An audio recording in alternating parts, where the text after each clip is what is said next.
What's up, everybody? This is A7X Van Ben, and we're going to announce a winner to the No Sales Fleet Challenge. So first, I'm going to clear up a couple things from the review video when I looked at the different entrants.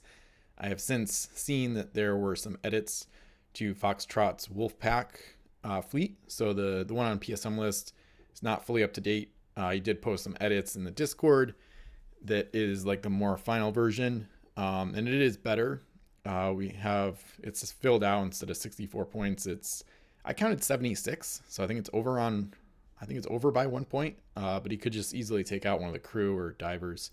So it does become a bit better with Hidden Cove and Lord Micron and stuff, but I don't think it would quite crack my top 2 or 3 fleets. We're not going to go over it too much in more detail. It does look pretty solid, but anyway, I think the cargo is a tiny bit lacking for like the gold strategy. There's some stuff I like in it, and I like the Lucky the Parrot inclusion, but there were some other fleets I liked better. And one of them was Teeler Fire's fleet, the one that uses Intermediario to distribute gold amongst the submarines, and preferably would use Behemoth, but I asked Wolf, and unfortunately, Behemoth can copy Intermediario's ability, but Intermediario can't load treasure, because sea creatures can't load treasure, and nothing in the sea monster keyword allows them to load treasure. So they can only take it via boarding, because that's specifically allowed via the sea monster keyword. So other methods of loading treasure will not work. So therefore, Behemoth can't really use Intermediario's ability copying it to give treasure to Intermediario, and therefore this fleet really only has like 2 cargo spaces for treasure. Goes from 4 to 2, so it's not quite as effective. So that was the couple things I wanted to clear up. So without further ado, I'm going to announce the winner as Connie and the Torpedoes. So congratulations to Mr. Holly, or Captain Jack, for winning the fleet challenge. I liked this fleet a ton. I thought it was both creative and somewhat practical. I thought it was kind of ingenious to get this many crew on Reninoidia, and not just to get that many, but also to have a pretty practical setup where this thing is flying around at SLS, sometimes twice, with same action twice, with essentially 2S cannons or claws, or at least 3s hit most of the time against non-pirates via Crimson Angel, +1 to cannon rolls. And not only are those cannons boosted, but they eliminate 2 mass with 1 hit. So pretty awesome. I still think Hammersmith from Fire and Steel would be a little bit better crew choice than H Gold, but pretty awesome monster gunship there, and managed to fit all that on, and with the defense too. So it's not just an offensive weapon, so it also can't be shot at while docked. And like I was talking about earlier in the other video, with the width of a Titan, you might be able to kind of try to overlap an island just a little bit to technically be docked when you're going after enemies. So pretty nasty gunship there. And then I loved the Calyptra. I think it was kind of an underrated sub choice for this challenge. And with Jocard and the Helmsman, you still have 3 cargo spaces open for treasure. So a nice dedicated treasure runner. And then Devil Ray is like the third wheel utility man ship to assist either or possibly both of them. So Devil Ray is going to be moving SLS submerged with canceling. So I think that could come in real handy for either of these. She could either escort Calyptra and cancel an enemy gunship's captain ability while Calyptra is surfaced to take treasure, or Reninoidia is kind of weak to a canceller, because if you cancel Anna Maria, therefore Master Bianco can't use his abilities, and then the cargo space, the whole cargo solution starts to fall apart, because then you don't get +1 cargo, so you got to throw somebody off, somebody gets thrown overboard. So that canceller Christian Fior could really help out Reninoidia stay intact as well if you do encounter an enemy canceller.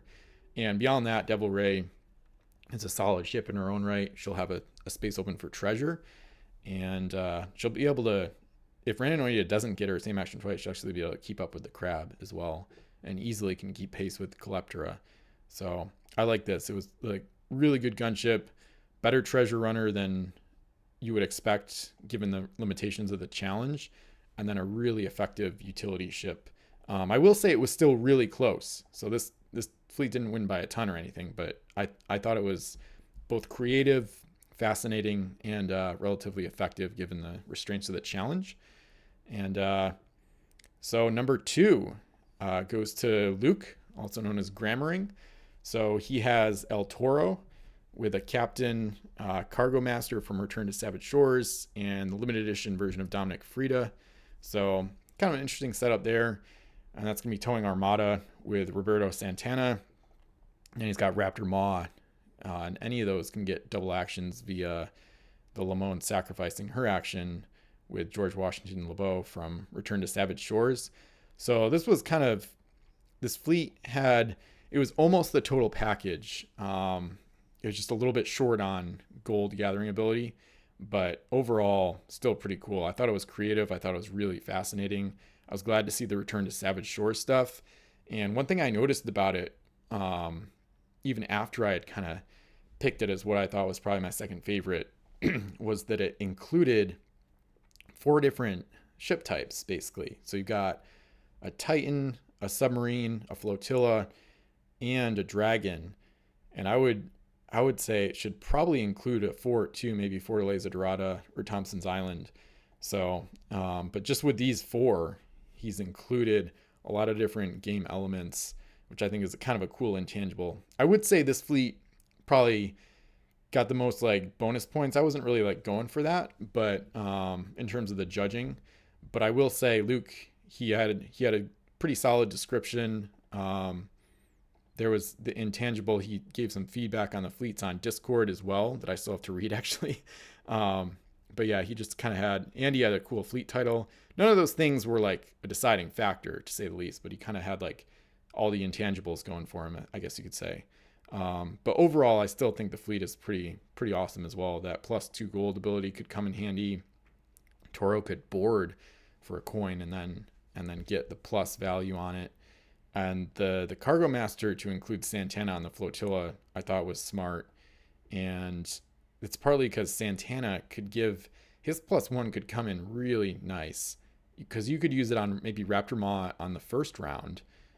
Get the jump on an enemy treasure runner maybe, and then use it later in the game for El Toro, and maybe even use it on Armada as well. So I really like the inclusion of Santana because his flexibility could allow all 3 of the main ships to shine brighter. So I thought that was pretty sweet. I liked how these utility crew, the +5 and the Micron crew, essentially, they're both hidden on a submarine that not only can stay docked at its home island, but it can also submerge. So it's got multiple layers of defense. So Lamone is ready to just chill out at the home island all game. She can duck underwater if she needs to. So pretty awesome. So for example, like Vendari had a nice fleet, but then Micron is like a tiny bit more exposed on slipstream because she can't stay docked. So I thought it was pretty cool. It was pretty brilliant to include essentially the Return to Savage Shores Micron, the American one, on the cheaper version of an American sub. So I thought that was awesome. So yeah, so congrats to everybody who entered. Thank you again for checking out the Fleet Challenge. I really enjoyed the entries. It was really, really awesome to see the creativity and like a lot of different setups that I wasn't really expecting. So, and I was also really happy to get 10 entrants. So third might be Tealer Fire 27. I don't know. I'm not really, I didn't rank them like in a hard order. Like this isn't the exact order, but it is probably close to how I would rank them, like 1 through 10. Maybe not exact, but close. And like I said, I like the Vendari's fleet. It was pretty cool. Like I said, I think it was good that Luke was able to hide the ransom crew and the Micron action generator on a ship that could stay docked, and also that was just going to kind of hide all game. And then Mercury without a captain is totally fine, but it's kind of interesting to not have a captain with the 2L cannons. But overall, this fleet is still strong, though, with Micron giving Angelica the double actions. Could still be a big game changer. And then JW Darkhurst, I thought this fleet was pretty brilliant. I mean, you could really pick any of these top 5 or 6 fleets, and I think you wouldn't be able to go wrong with any of them. So this one was great with the events. Um, and then this one, the first one I looked at, was pretty awesome as well, from the Wanderer. With I think all powerful, it's good to have a captain. Sometimes you'll use that second action to shoot, like to get a move and shoot essentially, but every time I've tried to use all powerful in a way like that where it's like a utility use and you don't have a captain, it kind of, you're always just kind of wanting that captain to still be there. And like I said when I did the review video, I haven't really been able to effectively use Wraith too much. And I think that was another case where Luke really took advantage of the ability to put GWL on a ship that would just stay at home. And that way, Lamone is free to just give her actions away the whole game to any of 3 different pieces. Here, Tower has to not shoot in order to use Micron. So it's a little bit harder to pull off, I think. So I think if Brachioria had a captain and or if Micron was on more of a like home island ship, I think it would be a little bit more effective, but it was still a pretty cool fleet, and I still like this one a lot too. So anyway, congrats to Mr. Holly, Captain Jack, and congrats to Luke Grammering, and thanks again for everybody who entered. This was really awesome. So the winner will get a South China Seas pack, and then second place will get pack of their choice from the ones listed in the Fleet Challenge thread.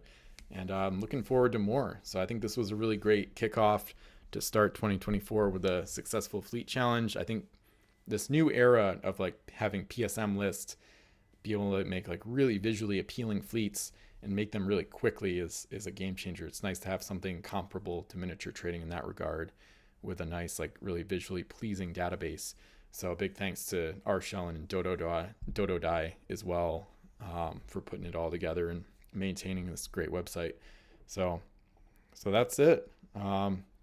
So I guess within a month, by around March 4th, hopefully we'll have a new fleet challenge from the winner of this challenge, and then beyond that, stay tuned for more updates. So thanks for watching. Leave a like if you enjoyed the video. Feel free to subscribe for more Pirates content. Check out the affiliate links if you like to support my site or the channel. In the description, there's gonna be links to eBay and stuff. And thanks again for watching, and I'll see you in more videos.